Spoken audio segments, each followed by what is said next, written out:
You're watching Young and Profiting Podcast on YouTube.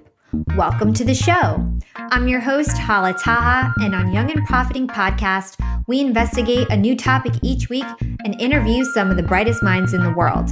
Before we get started, hit the subscribe button and don't forget to click the bell icon to be notified every time we drop a new video.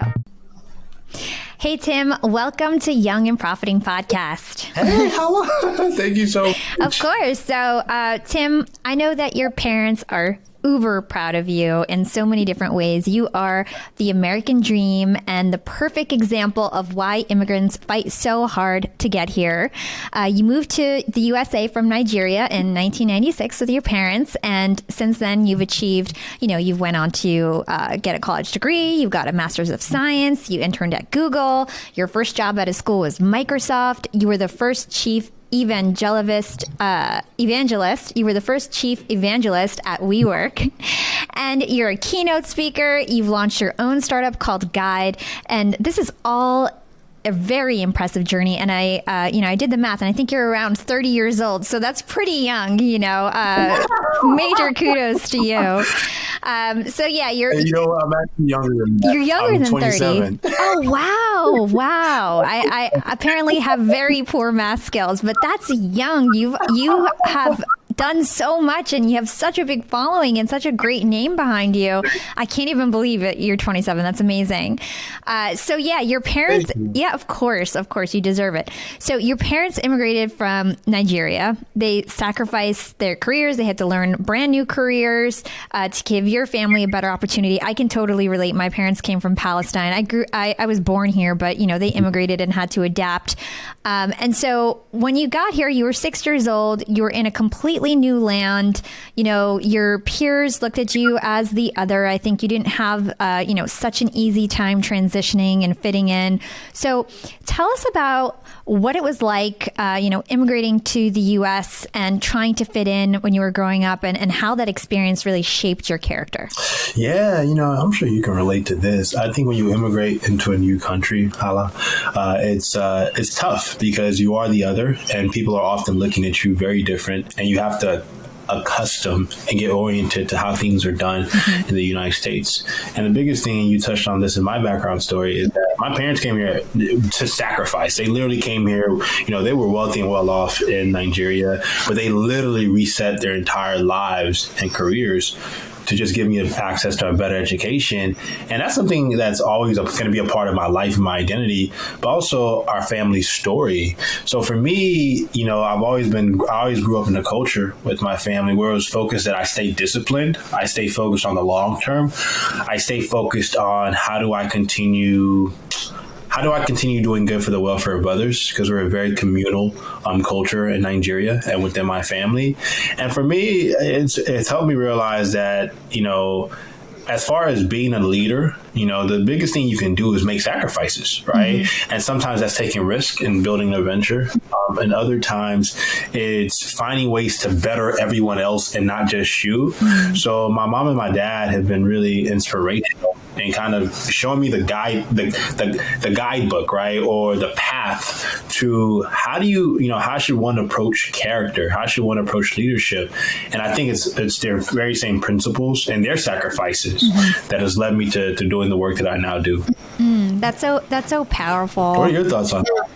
I mean, I completely relate. Like, I know what it's like to grow up around parents who, my dad actually came from Palestine, and he wasn't wealthy in Palestine. He was the son of a farmer, and, all he had was the light on his walk to school to study. But he ended up getting a scholarship. He ended up going to med school. He ended up becoming a surgeon. And he really is like the epitome of the American dream. And he was so proud to, he actually recently passed away, and he was so proud to be American. Like, he loved being American, and he was so thankful that, we were in this country and accepted, and we all had these opportunities. And one of the reasons why I give back now, and why for the past 2 years, only now I've been monetizing this podcast. I was investing in it and basically using it as a tool to give back and pay things forward, because I feel like, compared to other people, I probably grew up a lot more privileged, just because, I didn't grow up super poor or anything like that. So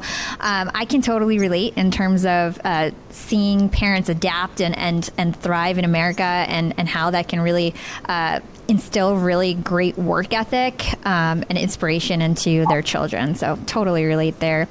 So you are an expert at building brand communities. I think the first time I ever heard of you was on LinkedIn. You're like all over LinkedIn. You've got over 250,000 followers. I think that's how I first found out about you.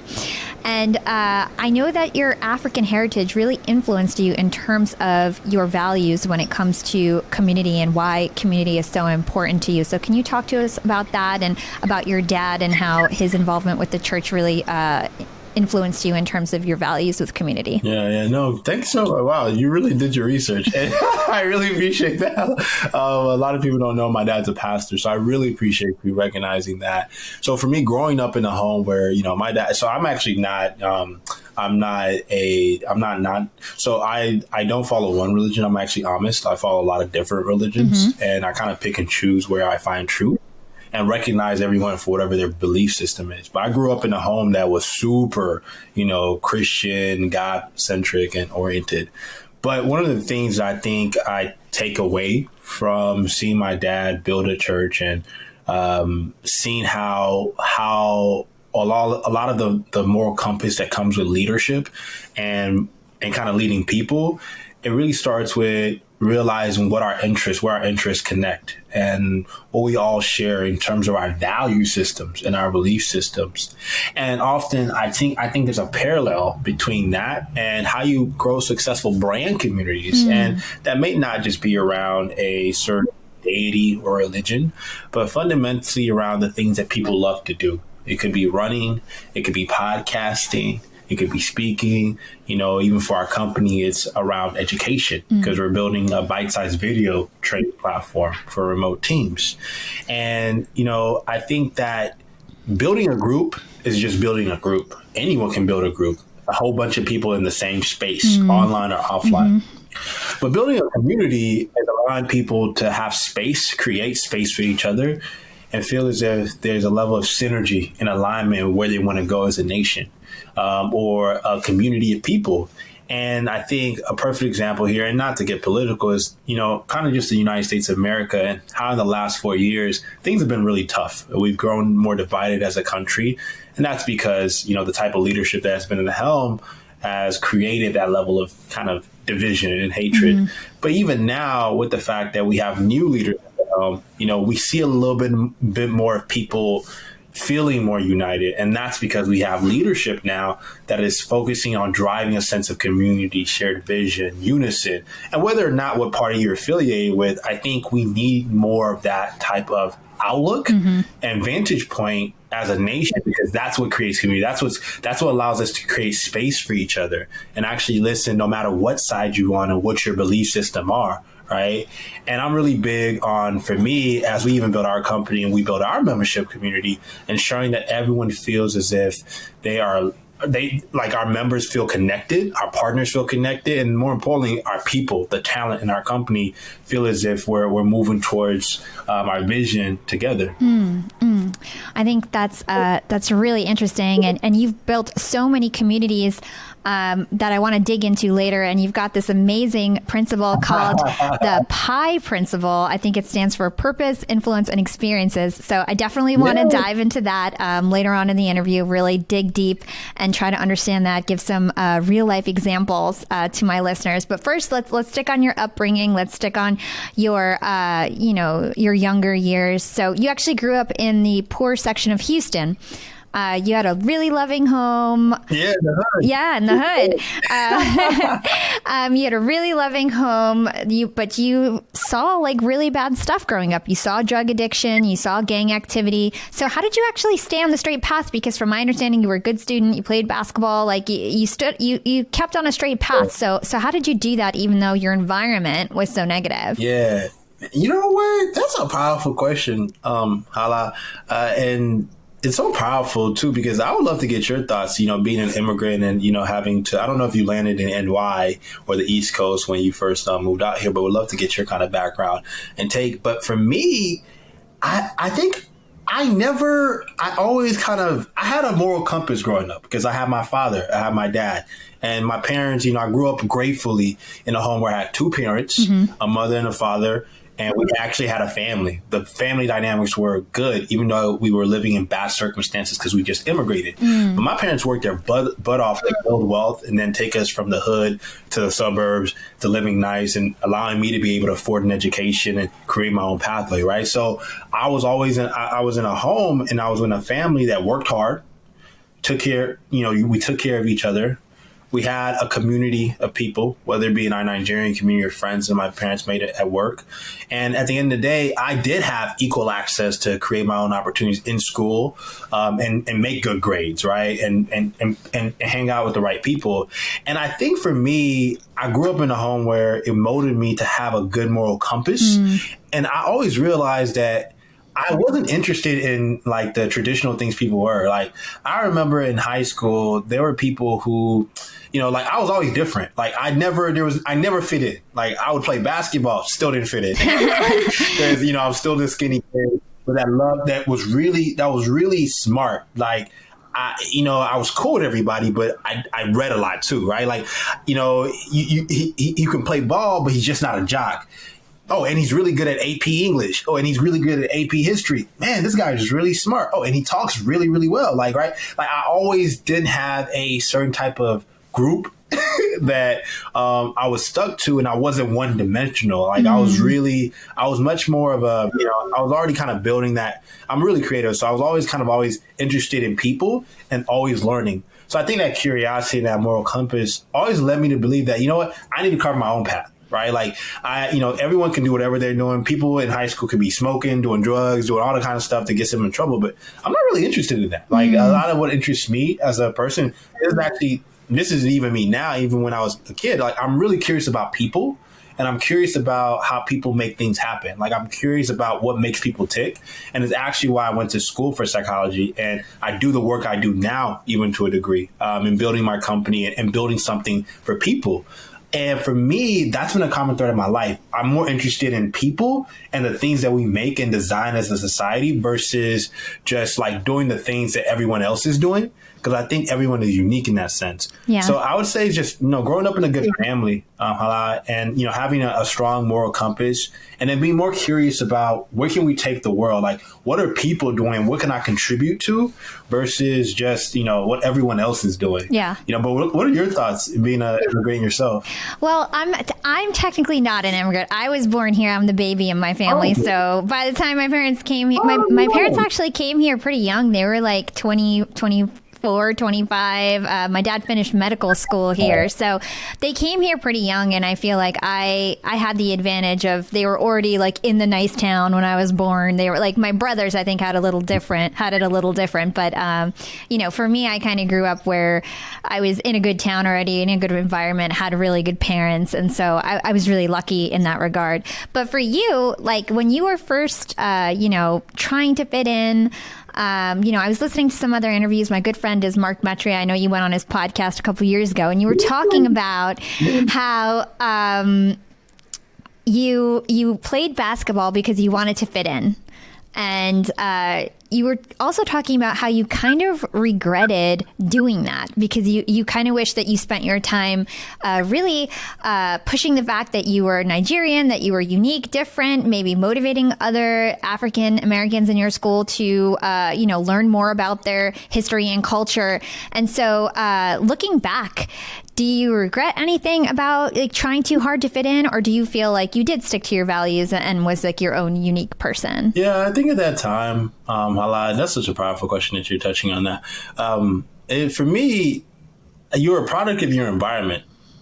And it's true. You're often a product of your environment in a sense of, I played basketball to fit in because all I saw was black people playing basketball in the hood. And that's what allowed you to be recognized. And I thought that could even be my out in terms of creating my success long term. But the reality is that, like, I was great at basketball. I'm actually really pretty good. And people don't really know that about me. But for me, I'm actually more of an intellectual. I'm a designer. I'm great at technology. I'm great at learning. Like, I'm great with people. And I don't regret it, but I could have been more focused on creating, exploring my artistry, exploring technology, meeting people, mentors who could groom me around that. The thing that I look back on at that time is that I only thought basketball was the only option.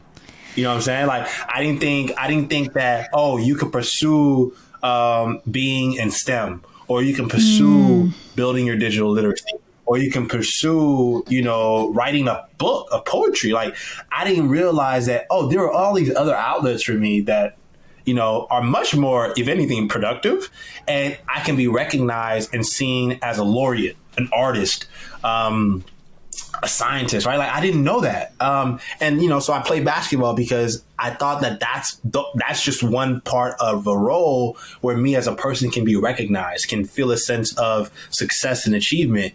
And I think what I often tell young kids and just students is like, create the life that you want, right? So I wish, I would back then when I was young, but we're all young, right? We learn as we go. I wish I realized that, like, there's a lot of different roles in this world, and there's a lot of different things that you can do to stay multidimensional and just create your own lane. Like, you don't have to fit into these norms, given your circumstances that you're just an athlete, or, you're just a podcaster, or, you're just a speaker. Because for me right now, I have multiple revenue streams. Like, I do multiple things. Like, I'm not just one thing, right? We are very multidimensional as human beings. And I think we often have to start seeing our lives and realizing you're not a product of your circumstance. You're not a product of your environment. You are what you mold your environment to be. And you can really design your life if you put more effort into it.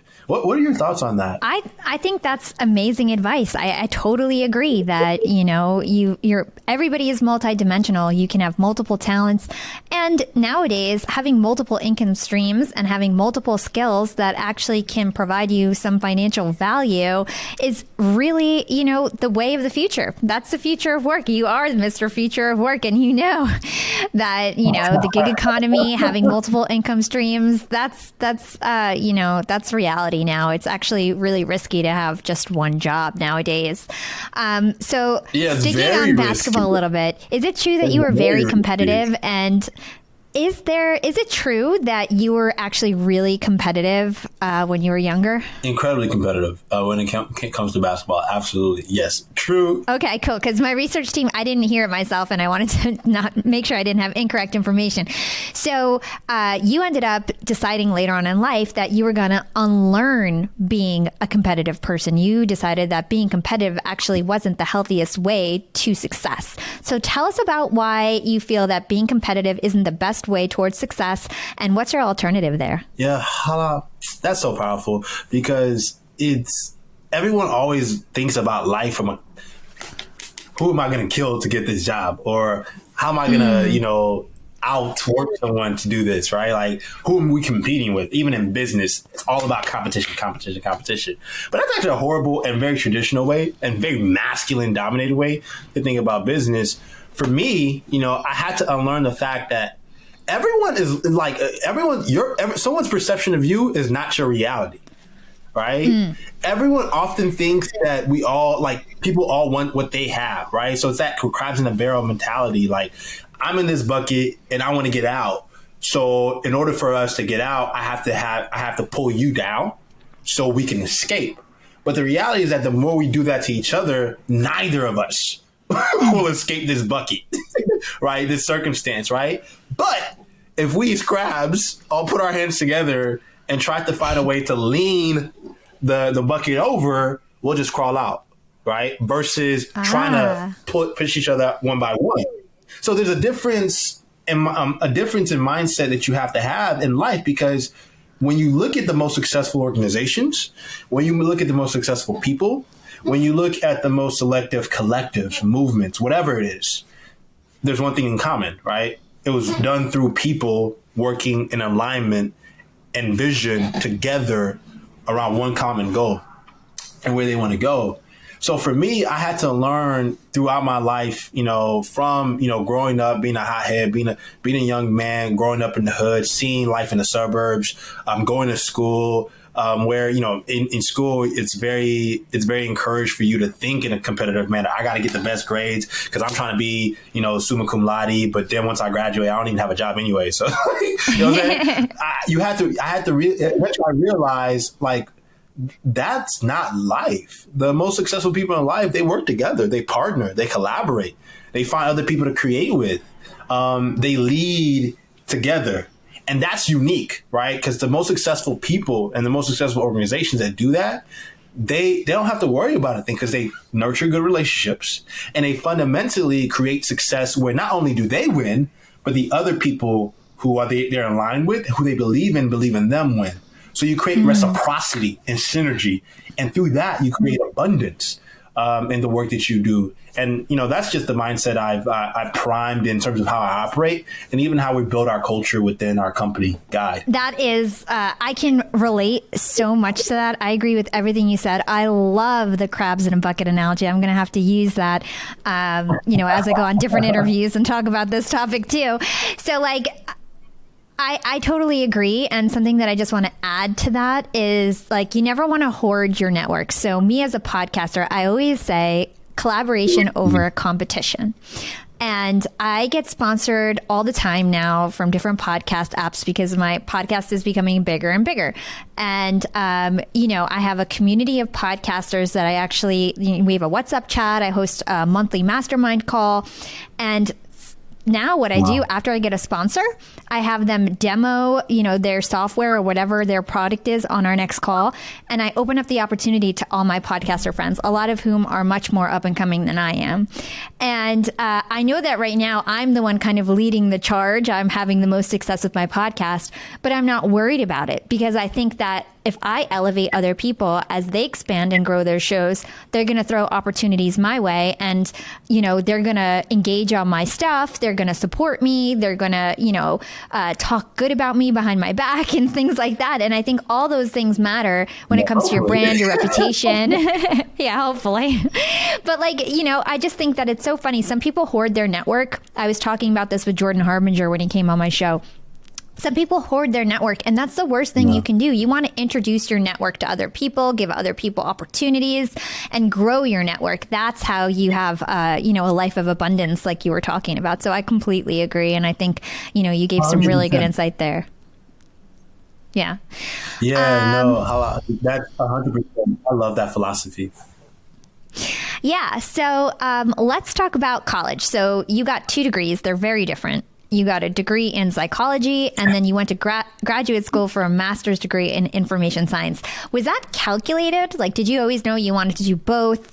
How did you decide that you were going to, get those dual degrees, and what was the purpose behind that? In many ways, it was calculated because when I got my psychology degree at Texas Tech University, and then got my UT Austin degree and information studies, I actually was coming from getting my degree in Texas Tech University in psychology, and then realizing, what, I actually do not think I want to have a career as a psychologist or a therapist. Like, I'm not interested in that. I'm really interested in how psychology applies to how people interact with technology, because I'm really interested in how people engage with things such as what we're engaging with right now, and what are the dynamics of that? Where is that going? Is it intuitive? How do people think about products?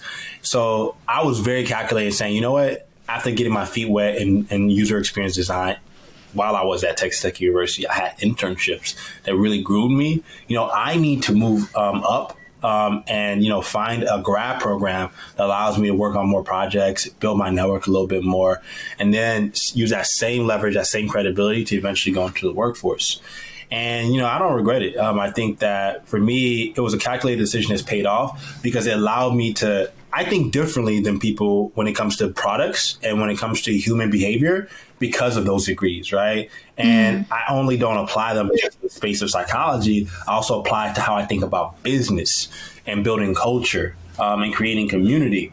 And that's why I'm a huge advocate and would love your thoughts on this, on the importance of humanities, because the people who study humanities are really effective at building relationships and I think understand how to create things, right? Not just be a consumer, but be a creator similar to what you do. Yeah, totally. I totally agree. I wish that I got a psychology degree. I think that I'm lucky where I interview a lot of people about behavioral psychology and really have gotten basically my own college education from this podcast, interviewing people like Robert Greene, Chase Hughes, like ex-FBI agents and stuff like that. So I've been lucky to have just learned it, in the streets, so to say. But I wish that I got a psychology degree, because I agree that knowing like why people are motivated and why they do things is so important when it comes to selling and business and understanding people, like how to build a community and things like that, which we'll get into in a bit. So you just mentioned internships. You mentioned that you had several internships, and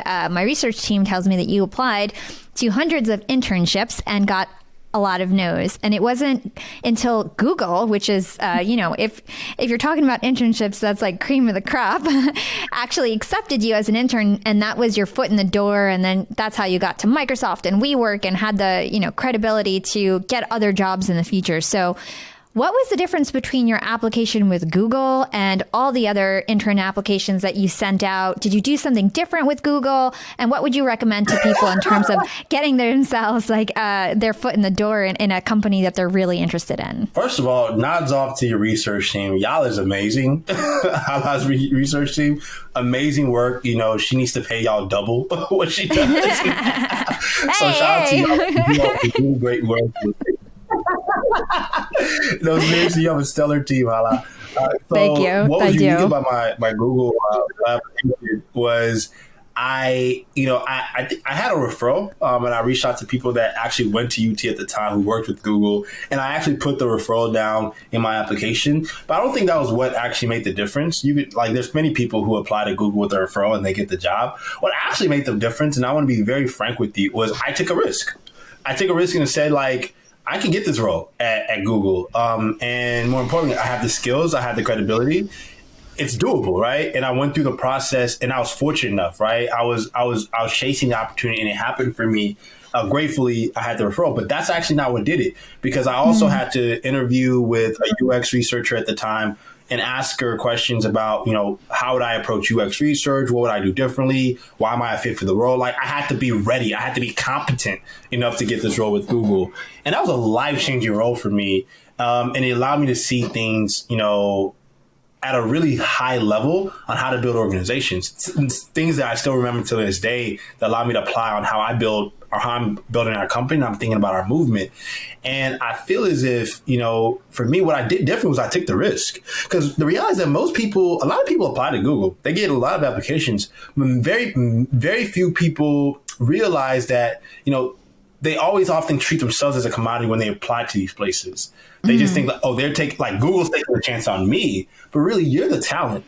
You're the asset. If you're applying to Google, one, it says a lot about you and your confidence and your conviction, but they need you, right? You're just not a commodity. And I just took this risk and realizing I know I'm definitely, if not good enough, well prepared for this growth opportunity, right? And I think that's the mindset shift that allowed me to take that risk, and then realizing the upside of it was tremendous because I got Google on my resume. I learned a ton. I built some good relationships, and I've moved on with my career since then. And I think a lot more people need to think about their career like that. I think Google's an amazing brand. A lot of other companies are amazing, but you have to change the way you, even now in the future of work, as we build it, you have to change the way you think about your career. You are the asset. You're the talent. So take the risk the right way. Find cultures that work for you. And if anything, create those opportunities that give you the most upside in your career. I can totally relate. I totally agree with everything that you're saying in terms of confidence and needing the confidence first before you actually land the job. It's sort of like you need to internally work on yourself. Some of you guys who have been listening to the show, if you've listened to my life story, you'd know that, in high school and middle school, I would fail at everything. I never got on the cheerleading team. I never got a lead in the play. I would always try out for things, be president of my student council. I'd never get anything. I never got anything. working until college. And the first like big break I got was an internship at Hot 97. And the thing that changed why I actually got that internship and that really kicked off my love for radio and everything that I am today was really based on that internship at Hot 97, which is like a #1 radio station. It was because I found the law of attraction. And before that, I had no idea about the law of attraction. I got super into it. I was totally changed my mindset, totally changed the thoughts that were in my head and the narrative that went in my head, where I would tell myself every day, I'm great, I'm smart, I'm talented, I'm beautiful, like where before my thoughts in my head were so negative. And I'm sure that showed on my face, on my aura, the way that I approached people. And of course, they didn't think that I was good enough to be, the lead in the play or the captain of the cheerleading team, whatever it was, because I didn't feel that way. And I didn't trust myself and I didn't believe in myself. And so I totally agree that it's sort of like an inside job. You need to believe in yourself first. You need to really own your value so that when you do go to the interview, you crush it because you're just so confident. Now I crush every interview I've ever been on. Like since I've had that mentality shift, people are approaching me for opportunities. It's never like I'm never the weak person in the situation. It's always people kind of fighting for me to be on their team. And so I can totally relate that it's an inside job really. And you would be surprised once you believe in yourself how much other people are going to believe in you too. It's so powerful. You're so right. You're so right. And you got to be wary of people who try to make you feel small around them. Those are the worst type of people to be around because they are often struggling and they feel small in themselves, and they crave status and power in order to make others feel small.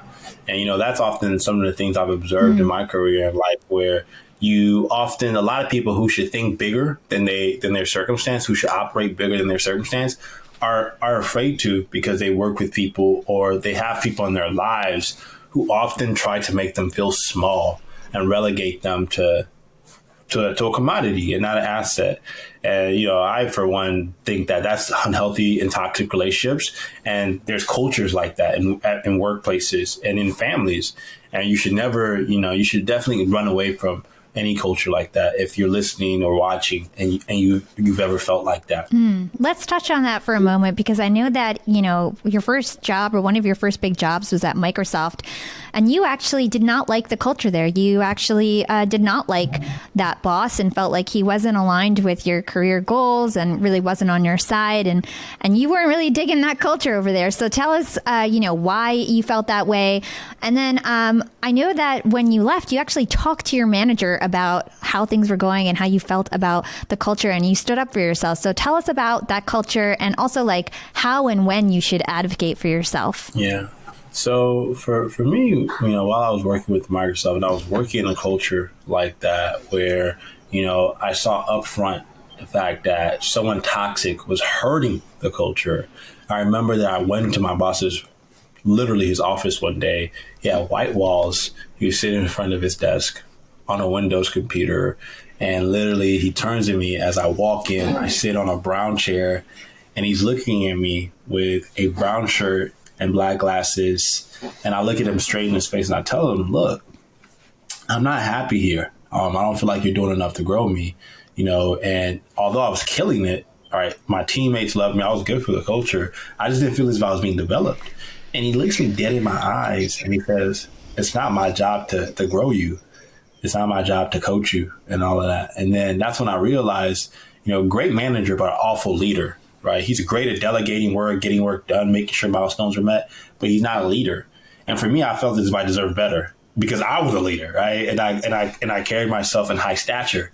And I think that a lot of people need to run away from these environments that are toxic like that, right? Like a lot of people often, they stay in environments where they're not wanted and they don't feel wanted and it's killing them.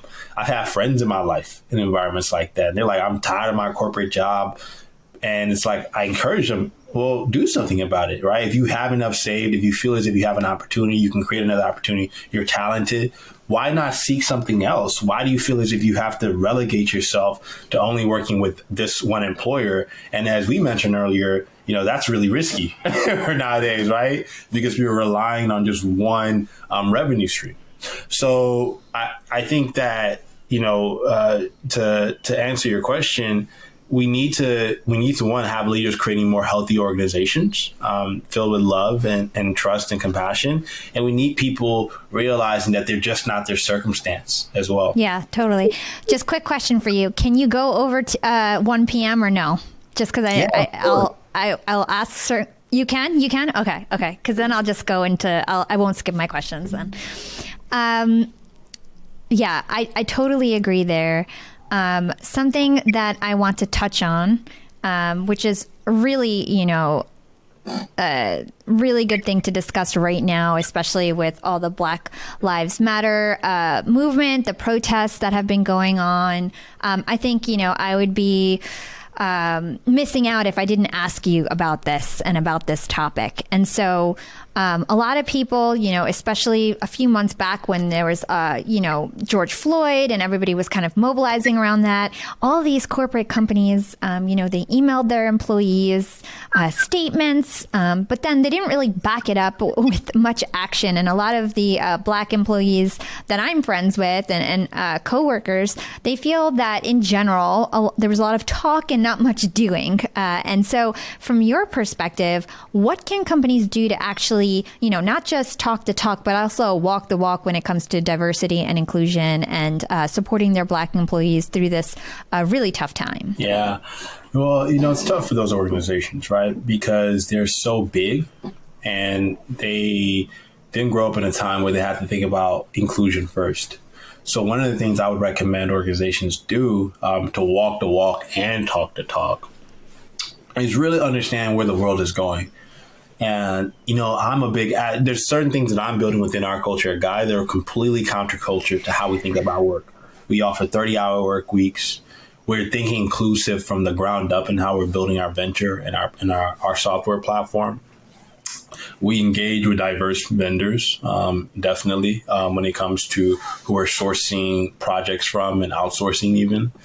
In addition to that, we fundamentally believe in equity-based leadership. We offer our employees equity, and more importantly, we educate them on how to build wealth and their financial literacy.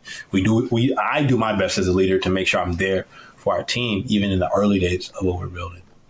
And, lastly, we're really focused on making sure that we evangelize, the type of leadership we believe in, right? Like, we believe in leaders who are compassionate, who are humanistic, and at the end of the day, who want to see everyone win. It's not just about one type of white male, right? Like, we want to see everyone win in society, right? So I think inclusion, what it looks like for companies, it varies, but they fundamentally have to ask themselves, in your organization, are you thinking about not just hiring, but are you thinking about belonging in an inclusive manner, right? Because a lot of companies start with hiring. Where's the pipeline? There is no pipeline problem. One.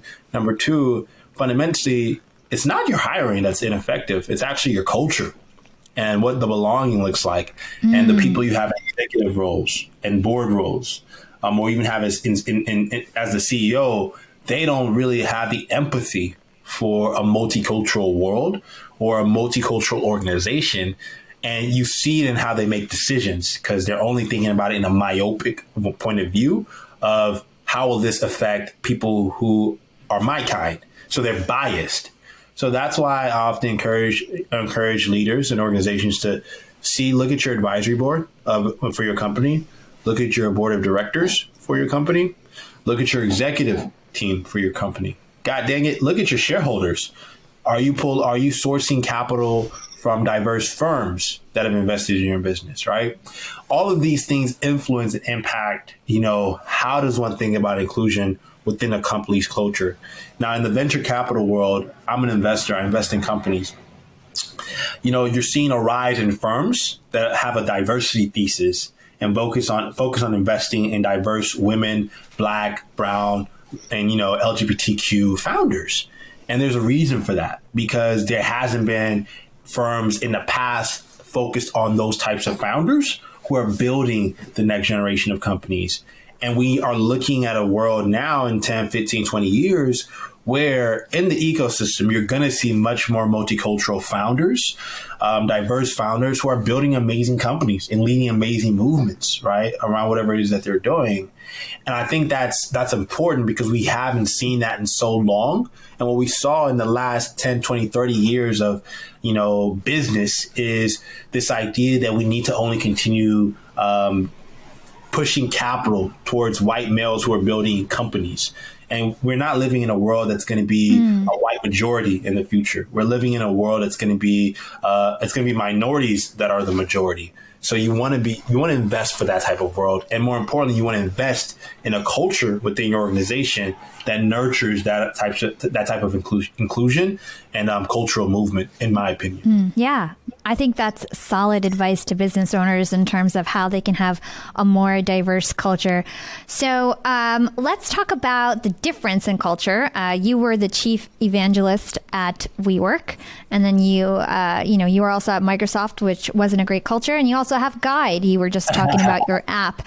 So contrast the difference between a good culture and a bad culture for us. Oh, I could do this. In a good culture, seriously, you see something that's called psychological safety, right? People aren't afraid to share their ideas, ask questions, help each other out in terms of sharing what's going on in a different division. In a bad culture, it's dog eat dog, right? I'm not going to tell you what I'm working on because I feel like you're going to steal my idea. Like, you're going to compete with me. I'm not going to tell you what I'm working on because I want to be the first to be recognized for that promotion, right? I'm not going to tell you what I'm working on because, I want all eyes on me. It's very masculine in terms of tropes and themes, right? It's all about me, I. And really good cultures, it's more about we. It's more collectivist. It's more about you have ownership, I have ownership. Let's get it done together. And let's move forward together. And I want to be very frank with you. Those types of cultures are much more effective than very masculine, I-dominate cultures. And I see in my company right now, in terms of how we're growing, how we think about our company, the conversations I have with our team, and also the energy that we give to our members and the people who believe in our vision, right? Like, we wouldn't exist if we didn't have customers. We wouldn't be going if people didn't believe in what we're doing. And I think that we're going to move towards a world where the companies that are successful, the ventures that are successful in the next 5, 10, 20 years are companies who truly lead with inclusion and they lead with a we mindset versus an I mindset. What are your thoughts on that? I totally agree. It's very male dominated. All the executives are male, white, it's totally what you would imagine a big tech company to be like. I think they're trying to improve it, but that's the reality of the situation. I came from HP, which was, at the time, Meg Whitman was the CEO. And the culture there was totally different. I was allowed to do whatever I wanted. I was given leadership positions, even though I was so young. They trusted me. I could I could have an idea and just work on it and make a difference. It's not like that, at other companies. Not every company is like that. And so I think it's really important when you're younger to really explore different companies because every culture is different. And you might think that it's always the same in every company, and it's not. And every company is totally different. And so you do want to take your time and see what the culture is like, because it will impact your day to day. It will impact your mood, your productivity, and your fulfillment at work, honestly. So I totally agree with everything that you were saying. That's huge. Mashallah. No, that's such a great point. So I have a quote from an Instagram post from October 1st. You said, invest in legacy projects. Do things that you won't regret in 10 years. What do you mean by that? Yeah. A lot of people, when they build anything, it's almost that they want instant gratification, right? Like they want to have, for example, they want to have revenue in a few months, right? Or they want everyone to recognize them for their craft or their work, and they just started learning the software, this technical program, or they just started podcasting, right? A lot of people do things almost for instant gratification, right? We have a friend, mutual friend in Mark Metry. He's been doing his podcast for years now. You've been doing your podcast for quite some time now. It took work. Like, you put in a lot of time in it, and you will continue putting a lot of time into it, right? It's almost a legacy project for you, right? And the same goes for what we're building with Guide. For us, it's a legacy project. It's a moving asset. We've raised capital. We are venture backed. And, we've been validated because we now have customers, right? Like, it's anything that's great takes time, right? Even in the early days of it, it takes time. It doesn't happen overnight. Even now people are really recognizing what we've been doing, but we've been doing it for years. I've been building community for years, and now it's being manifested in a way where, wow, like, people are seeing the success, they're seeing the opportunity, they're seeing the promise. And that's why I believe in this whole notion, and I'm sure you can speak to this, Hala, is that there is no such thing as an overnight success. And legacy projects, things that you are invested in for 10 years, those are the things that truly matriculate into your legacy. They truly matriculate into what people will remember you for, and hopefully what the world wants. So, don't just don't just build a startup, build a legacy project. Build something that you're committed to because you're solving a problem that you're passionate about. For us, COVID-19 caused us to pivot our business. Pre-COVID-19, we were focused on life skills training for high school students.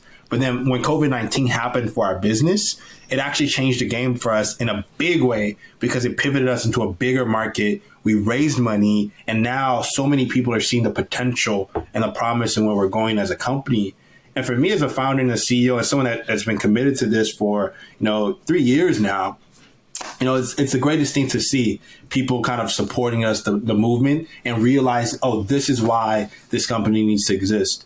And for me, I see myself doing and building our company for years to come because I love our problem and what we're solving for. And that's what I meant by that post. It's like, invest in legacy projects because what people are going to remember you for. Yeah. I think that's so powerful because it's so true. And I think anybody who does that, they're the people that people look up to. People like you and on, like, not to toot our own horns, but me and you, for example, like, I am putting my energy into something long term. I'm not just trying to get rich quick or do a quick scheme in order to make it. It's hard work, and it's year over year. And you also, I think, thinking about 10 years out, is this something that I'm gonna be look back and feel proud of, or is this something I'm gonna feel embarrassed about? It's a good litmus test in terms of where you spend your time and how you spend your time. So I think that's really cool stuff. Thank you for sharing. So I want to get into brand communities before we go. We're running out of time here. So I definitely want to talk about brand communities. You've got some awesome principles. Like I said, you grew your LinkedIn to 250,000. How many users do you have on your Guide app? I think it's like 300,000 at least, a community of people that you train, correct? We have a huge community. In the product right now.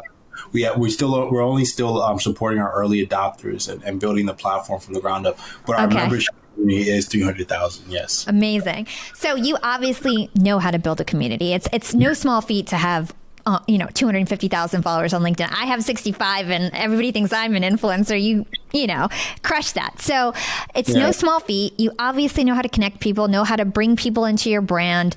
And you talk about this thing called the P.I.E principle a lot. And it stands for purpose, influence, and experiences. So tell us more about this P.I.E principle. And later on, I'd love for you to give us some real examples. I know you talk about the civil rights movement and Martin Luther King and his involvement and how, like, the P.I.E principle relates to everything that he did. I'd love to actually get some real life examples as well. Yeah. It's so funny because I haven't shared about that principle in quite some time. So the P.I.E, I think the P.I.E principle is pretty important. And you shared it, Hala. Purpose, influence, and the E stands for experiences, right? So that's powerful in a sense of purpose, influence, and experiences. So I think a lot of organizations, they lead with purpose. They try to be influencers in terms of, hopefully taking a stance on issues, but very few of them create experiences for their communities. So a great example of this is Apple. They have a very clear purpose. They really believe in, quality, creators, and really empowering people with their devices. Influence. Apple takes a lot of amazing stances on privacy, the importance of privacy. If you look at their product, oh my goodness, I trust Apple because they're so focused on user privacy versus other technology companies. And then think about experiences for Apple, right? In this framework, an experience with Apple is standing in line waiting for the new iPhone. Because there's so many people who meet new people who are fans of Apple just through that experience. They take pictures, like people celebrate when a new iPhone launches or Apple does anything amazing, and they wait in line, and it's almost like an event in itself to wait in line and experience the brand and all of its members, right? So purpose, influence, and experiences right there. That's why Apple has such a big pie in the marketplace and as a company, because they really live it through their brand. And when you think of your company like that, like you actually start realizing, wow, we can do so much to engage and empower our people and really kind of declare why we exist to the world. And I think the most successful companies similar to Apple do that. Yeah.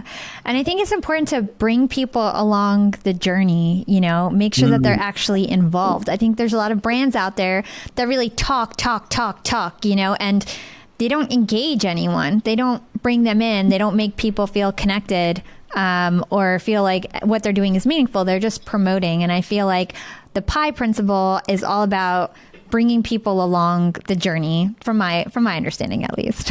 Yep, 100%. You got to bring people along the P.I.E. Yeah.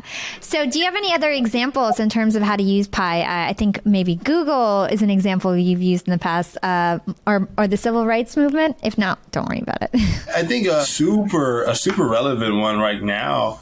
I think what we saw with the elections, right? And I want to give a good example in terms of how the Democratic Party, they led with a really great narrative to reclaim the soul of a nation. That was the purpose of their campaign. That's what they led with. Influence, Kamala's influence in terms of on culture. They relied on cultural leaders such as LeBron, Alicia Keys, Beyonce shared a post on Biden Harris on her IG. They really tapped into the culture to try to get as much attention and reach to empower people to vote.